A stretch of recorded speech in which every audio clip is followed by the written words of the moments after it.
مرحبا صبايا، كيفكن؟ شو أخباركن؟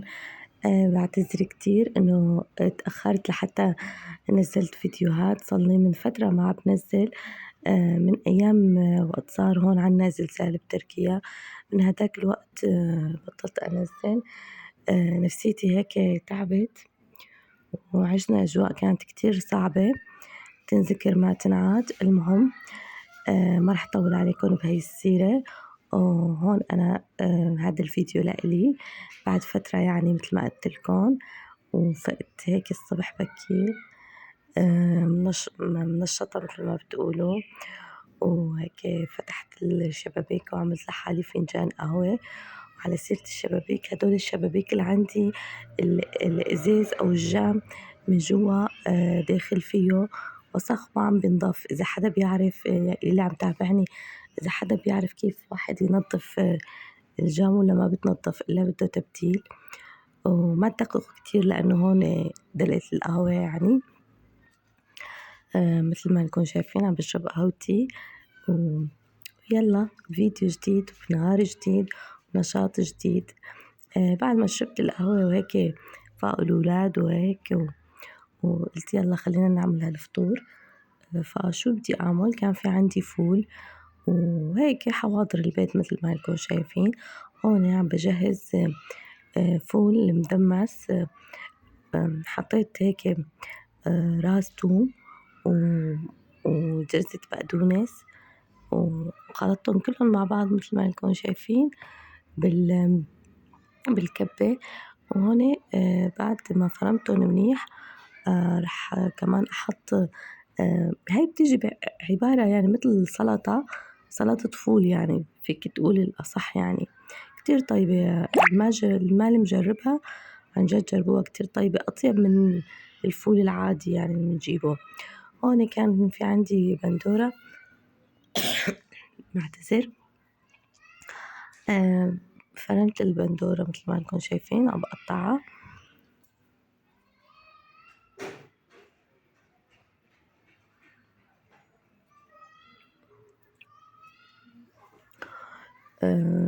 ضفت لها هيك فطور على السريع، يعني قلت نعمل. بس عن جد كتير كتير يعني بنصحكم إذا ما بتعرفوا ولا هاي الطريقة، أو نحن عادة بناكل الفول يعني يوم الجمعة بنجوبه بطحينة وبدون طحينة. بس هذا النوع من الفول كتير حبيته. هاي تقريبا يعني ما بعرف إذا أهل سوريا كمان بيعملوها، بس أهل الأردن كأنه شكلهم بيعملوها كتير. هون هذا الفول المعلب جبته أنا مسلوق أولي خالص، بس غسلته مشان تطلع منه المواد الحافظة، وحطيت له رشة ملح ورشة كمون ورشة فلفل أحمر أو بابريكا، عصرة ليمونة.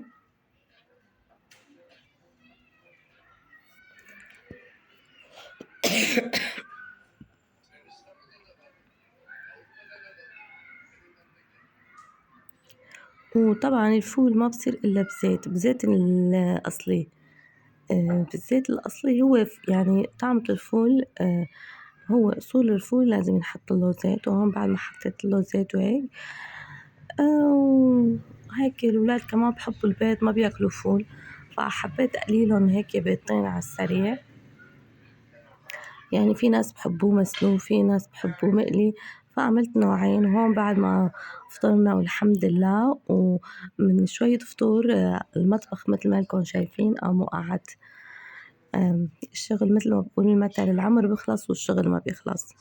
فشلت الأغراض اللي بدهم ينحطوا بالجلاية حطيتهم بالجلاية، والباقي اللي ما بنحطه غسلتهم على إيدي. وهون بنتي مصرة إلا هي دائما بتحط الدواء، يعني دائما إذا بدي شغل الغسالة لازم هي تحط الدواء. هون مثل ما قلت لكم هدول كمان ما بندخلوا على الجلاية، فحاولت هيك اجليهم.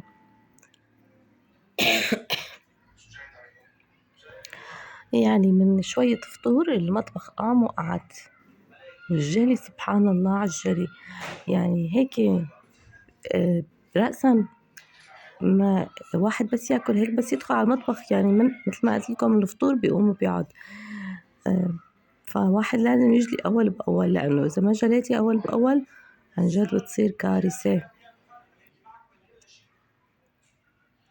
مثل ما انكم شايفين كنت عم بجلي. بعتذر والله شوي مقربة أنا من الجو، يعني الطقس عنا كيف صاير هالسنة، يعني الصيفية كتير طولت، الجو صاير متقلب. مرة بتحس إنه ما بعرف إذا كلكم عندكم هيك، نحن عايشين يعني بتركيا هيك صار عنا الجو، مرة بتحس إنه شوب، مرة بصير برد. يعني الصيفية نظامي ما دخلت لحتى الله عنا، الحمد لله على كل الأحوال. هيك الجو كان يعني بمرضنا.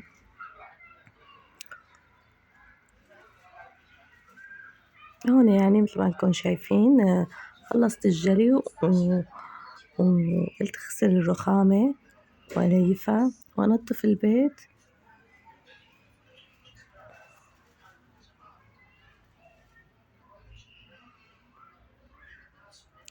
يعني بصراحة المطبخ بالبيت، يعني إذا كان المطبخ وسخ بتحس إن البيت كله وسخ. ما بعرف إذا أنتم مثلي، إذا المطبخ نظيف بتحس البيت كله نظيف، يعني بتحس براحة نفسية. يعني إذا كان المطبخ نظيف بتحس براحة نفسية. ما بعرف، أنا بحس أصعب شي بتنظيف البيت هو المطبخ، بده شغل كتير، جري كتير، طبخ كتير. يعني واحد بس يطبخ طبخة بتلاقي المطبخ قام وقعد، يعني بتحس كل شغلك لازم يكون بالمطبخ.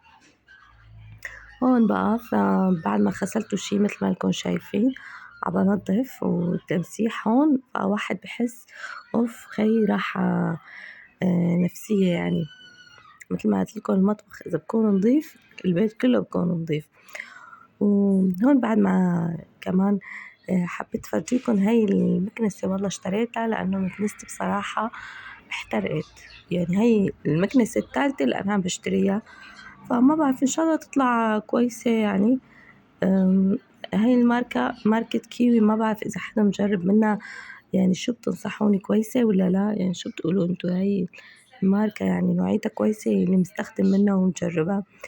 ما بعرف، أنا حسيتها يعني هيك خفيفة وهيك سهلة، ما حبيتها يعني وحبيت لونها كتير كمان، فاشتريتها وإن شاء الله هي بقى تطول معي وتطلع كويسة. يعني اللي عنده مثلها شي يقلنا كيف يعني طولت معكم ما طولت، نوعيتها كويسة. هاي ماركة كيوي.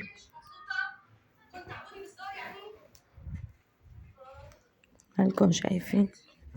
هون بعد ما ركبتها يعني وفرحت عليها قلت يلا خليني جربها أشوف يعني إنه هي بتنظف. والله ما شفتها يعني ما أشبه شي عم بتنظف، يعني الوسخ بتشيله، بس مو هالواط تبع كتير مو قوي. يعني قوة الشفط مو كتير قوية، بس يعني لا بأس فيها، يعني منيحة وهيك خفيفة كمان ومريحة. يعني للتكنيس مريحة. صراحة أنا ما بحب هدول الكتير الكبار، الماكينة تبعيتها كتير كبيرة، وقت بتجرها وراك شي تقيل. يعني هاي لا خفيفة، يعني فيك تحملها وتكنس. ما بعرف، أنا حبيتها عن جد.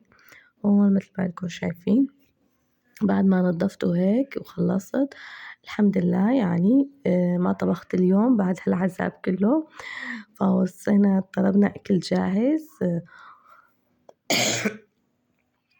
وارتحت. ارتحت من الطبخ. يعني ست البيت بس يوم اللي ما بكون في طبخ عن جد بتكون كتير مبسوطة. يعني صراحة أكل الجاهز ما كويس من السوق، يعني يفضل أكل البيت، بس أحيانا الضرورة الأحكام. يعني أحيانا واحد يكون تعبان ما بيقدر وشي، من مرقنا هيك وهيك. هون بقى والله بعد ما تغدينا والحمد لله ما حدا بيشرب المتة غيري أنا، فقلت خليني روق وأشرب متتي. وهون صرت أعمل لحالي كاسة المتة هيك عند العصرونية، والجو كان كتير حلو. هيك برودة لذيذة كانت. مثل ما قلنا لكم إنه الصيف عنا لسه، ما بعرف يمكن كل العالم هيك صاير إنه الصيف متأخر، فكان الجو هيك حلو رائع. فقلت خليني هيك أعمل لي كاسة متة على رواق بعد ما تغدوا الولاد وكمان ناموا هيك، خلّيني هيك أقعد أنا كمان شوي، وهون عم ساوي المَتّة أنا وقت باعمل مَتّة ما رأسًا باضيف مي سخنة، باضيف المي باردة باخلّيها تنقع شوي بمَيّة الباردة وبعدين باضيف المي السخنة عليها، وهذا كان فيديو لإلي اليوم، وإذا حبيتوه وعجبكن يا ريت باتمنى منكن ما تبخلوا علي باللايك، وباي باي وشكرًا إلكن.